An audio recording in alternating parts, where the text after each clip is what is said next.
మొదటి ప్రశ్న. నేను కాఫీ అడుగుతాను, శేఖర్ టీ అడుగుతాడు. ముందు నువ్వు ఏది పెడతావు? ముందు పాలు పెడతానండి. రెండో ప్రశ్న. నువ్వు కారులో దట్టమైన అడవిలో వెళ్తుంటావు. బాగా వర్షం పడుతుంటుంది. నీ కారులో ఒక్కరికి మాత్రమే చోటుంటుంది. అప్పుడు నేను, శేఖర్, విక్రాంత్ లిఫ్ట్ కోసం వెయిట్ చేస్తుంటాం. మా ముగ్గురులో నువ్వు ఎవరికి లిఫ్ట్ ఇస్తావు? కార్ మీ ఇద్దరికి ఇచ్చేసి హాయిగా మేమిద్దరం నడుచుకుంటూ వస్తావా ఆంటీ? మూడో ప్రశ్న. తల్లి కడుపు చూస్తే భార్య జేబు చూస్తుందంటారు. కాని అత్తాకోడలిద్దరూ ఆనందంగా కలిసి చూసేదేంటి?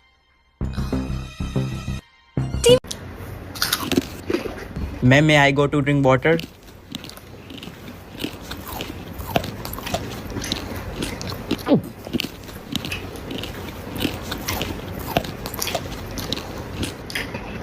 कोई कहीं नहीं जाएगा, सीट पे बैठो जाके अपनी। ఈ వీడియో ఎవరైతే జీవితంలో ముందుకెళ్లాలనుకుంటారో వాళ్ళ కోసం మాత్రమే. ఒకవేళ మీరు జీవితంలో ముందుకెళ్లాల్సిన అవసరం లేదనుకుంటే దయచేసి ఇప్పుడే స్కిప్ చేసేయండి. జీవితంలో ముందుకెళ్లాలనుకున్న వాళ్ళు మాత్రమే ఈ వీడియో చూడండి. ముందుగా మనం ఏం చేయాలంటే ఫస్ట్ ఈ కాలు ముందు పెట్టాలా, తర్వాత ఈ కాలు ముందు పెట్టాలా, తర్వాత ఈ కాలు, తర్వాత ఈ కాలు, ఇలా పెడుతూనే ఉండాలా. అలా ముందుకెళ్తూ వెళ్తూ వేరే దేశం వెళ్తే నాకు సంబంధం లేదో. అదిగదిగో లైట్, కోడి గుడ్డు వైట్, ఎగురుతుంది ఫ్లైట్, నేను చెప్పిందే రైట్. కార్తిక, నీ దగ్గర 20 చాక్లెట్లు ఉన్నాయి అనుకో. నా దగ్గర ఒక చాక్లెట్ ఉంది. నేనెందుకు అనుకోవాలి? నేను అనుకుంటే అనుకోవే, నీ తాత సొమ్ము ఏమన్నా పోతుందా? అనుకో. సరేలే చెప్పు. నీ దగ్గరుండే 20 చాక్లెట్లలో 10 తీసేస్తే ఇంకెన్ని ఉంటాయి? 40 ఉంటాయి. అదెలా? నువ్వు కూడా అనుకోరాదు. మీ అవ్వ సొమ్మేనా బాధదా? అనుకో.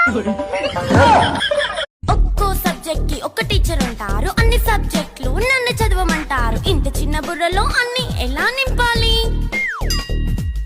Class work, home work, fair notes అంటారు. సబ్జెక్ట్ కి 3 బుక్స్ పెట్టి బ్యాగ్ నింపుతారు. ఇన్ఫాక్ట్ నా బరువు కన్నా నా బ్యాగ్ బరువే ఎక్కువ. క్వశ్చన్లు, ఆన్సర్లు, సర్ప్రైజ్ టెస్టులు అన్ని దాటుకొని మళ్ళీ స్కూల్ వాన్ ఎక్కేసి అమ్మయ్య ఇక ఇంటికి వచ్చేసామనుకుంటే మార్క్స్ తక్కువ వస్తే చెయ్యాలి అసైన్మెంట్. రిపోర్ట్ కార్డ్ చూపిస్తే ఇంట్లో ఉన్న పనిష్మెంట్. హోమ్ వర్క్ చేయమంటూ మమ్మీ చంపుతుంటుంది. ట్యూషన్ టైం అయిందని డాడీ తరుముతుంటాడు. డాన్స్ క్లాస్ కి వెళ్ళమని తాతయ్య తిడతాడు. స్నాక్స్ తిని వెళ్ళమని నాన్నమ్మ ఆపుతుంది. ఇక అన్నీ అయిపోయాక కాసేపు టీవీ చూద్దామంటే మమ్మీ ఎంట్రీ ఇచ్చింది. బెడ్ యొక్క మంది చిన్న నాప్ తీసేలోపు తెల్లారిపోయింది. అయ్యో మళ్ళీ మొదలు ఈ స్కూల్ కష్టాలు. నీ పేరేంటి? అను. ఏమనాలి? అక్క అను.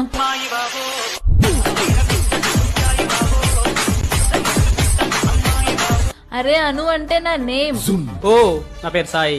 నేను అడిగినా ये पानी पूरी, momos, Manchurian, noodles, Maggi, chips, Kurkure ये सब मत खाया करो.